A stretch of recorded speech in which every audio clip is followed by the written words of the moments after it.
Would you like to change the world? Jesus wants us all to become world-changing disciples who make other disciples and plant churches.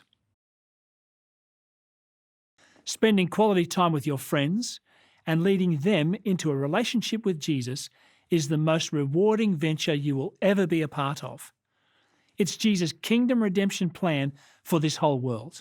In the previous segments, we've outlined, firstly, the mandate Jesus has given us to go out and plant churches full of disciples. Secondly, working within your relational streams, building relationships with persons of peace that you meet.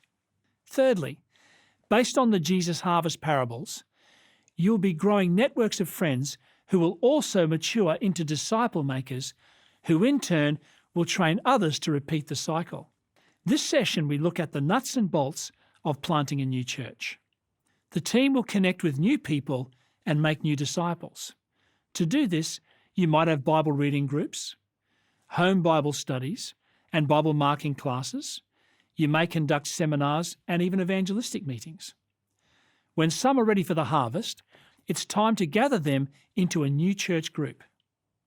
Some might join existing churches, but they will be more active if you plant them into a new church. Here are some important things to think about. Firstly, who will lead this new church? The church planting team might provide leadership for the new church, but it's important for new disciples to be equipped and involved as well. There are natural leaders, such as the heads of households, especially if you're already meeting in a home. Number 2, what about a leadership team? Involve the new disciples in prayer and conversation to select those who will provide leadership, provide simple job descriptions, and outline the processes for decision making. But do not allow the meetings to distract from God's mission. Number 3, who will teach? It does not strengthen the new church if there are too many visiting preachers who do not know the people. And do not rely on videos. Every new church plant can have worship services using the Bible reading approach as well as sermon thoughts. Number 4, where will the new church meet? New Testament churches met in the houses of new believers. Other good places are community houses or halls, meeting rooms in public libraries, lecture theatres on the campuses of schools, colleges or universities, or in conference rooms in hotels. You may even choose to meet outdoors in parks and gardens. Choose places that cost little or nothing. If there is a cost, the new church needs to be able to cover that cost without relying on allocations from others. Number 5, what is $0 church planting?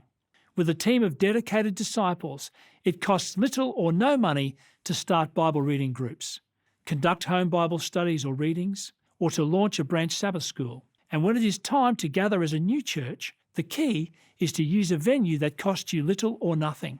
Of course, if the church planter is an employed pastor, there may be added expenses. Number 6, what structures are important? It is important to have a simple structure for decision making and also review to ensure that the church plant is faithful to God's purpose and mission. Talk with your pastor and leaders to get guidance on simple structures and processes. Some of these will include, will this church relate directly to a mission, a conference, or through a parent church? The pastor. Who will be the coach or mentor? Will this be the district pastor? Finances. How will tithes and offerings be collected, recorded, and dispersed?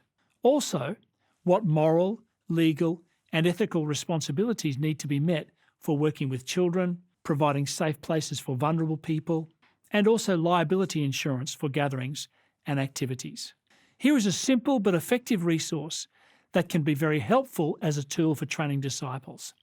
The World Changer Bible Kit comes with a disciple-making insert, a complete set of 28 doctrinal bookmark study guides, plus another 21 study guides on topics that will help you to train and equip other disciples. So accept Jesus' invitation to change the world.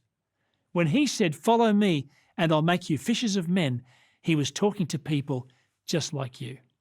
God bless.